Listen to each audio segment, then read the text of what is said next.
नमस्कार दोस्तों। मैं हमेशा एक बात का ज़िक्र करता हूँ कि अर्निंग्स एंड ग्रोथ स्टोरी के बारे में।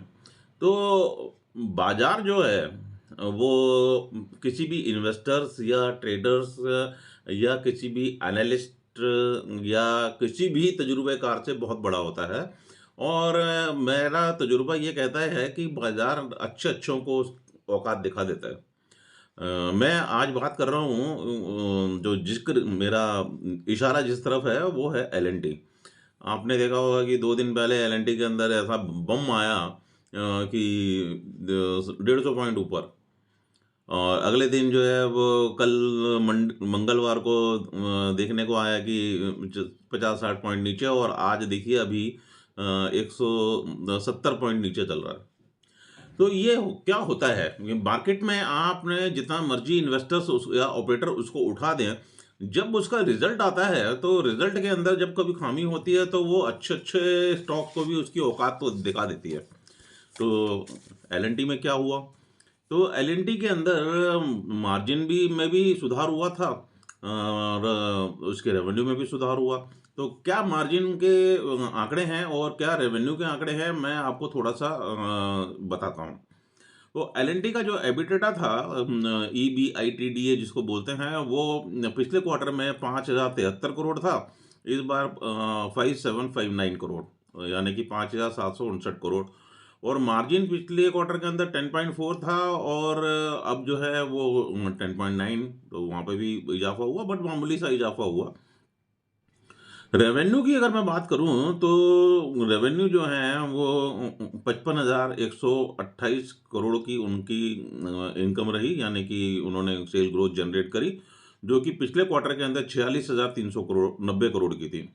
और प्रॉफिट जो उन्होंने रिकॉर्ड किया इस बार वो 2,947 करोड़ किया, और जबकि पिछली बार में वो 2,553 करोड़ रुपए था, जिसमें 15% का ग्रोथ आया। बट ये जो मार्जिन थे, मार्जिन में कोई खास और फर्क नजर नहीं आता है, और एबिटेडा भी थोड़ा फर्क तो है, बट इतना ज़्यादा जो एक्सपेक्टेड था बाजार को, मुझे नहीं।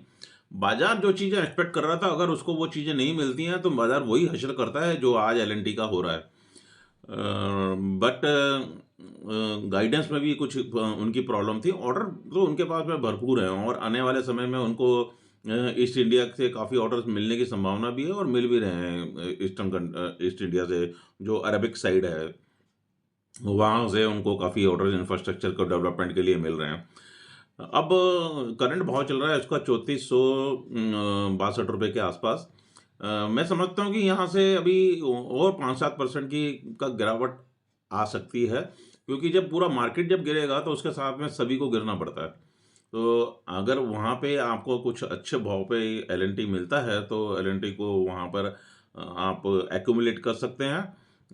इसका मेरा अगला टारगेट जो ज़रूर है वो 4,000 रुपये का, बट वो 4,000 रुपये ऐसा नहीं है कि अगले क्वार्टर में आ जाएगा या उसके अगले क्वार्टर में आ जाएगा, उसमें वक्त लगेगा।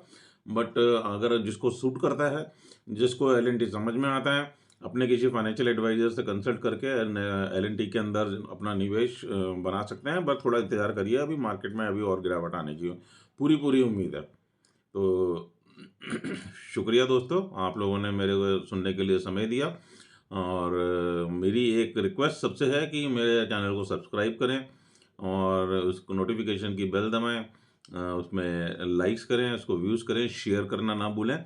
मुझे इस पे मोटिवेशन मिलता है, क्योंकि मैं इसमें कोई ब्रोकरेज या कोई चार्जेस या किसी को रेकमेंड नहीं करता हूँ कि फलाने में ब्रोकर के पास अपना अकाउंट खोलिए और मेरा रेफरेंस कोड डालिए। मैं ऐसा नहीं करता। मुझे वो 150, 200, 250 रुपये जो मिलते हैं ब्रोकर से, वो मुझे नहीं चाहिए, ना मैं वो लेना चाहता हूँ। मैं अपना लेवल छोटा नहीं करना चाहता। इस तरीके की इनकम मैं नहीं लेना चाहता हूँ। फिर भी थैंक यू वेरी मच। फिर मिलेंगे।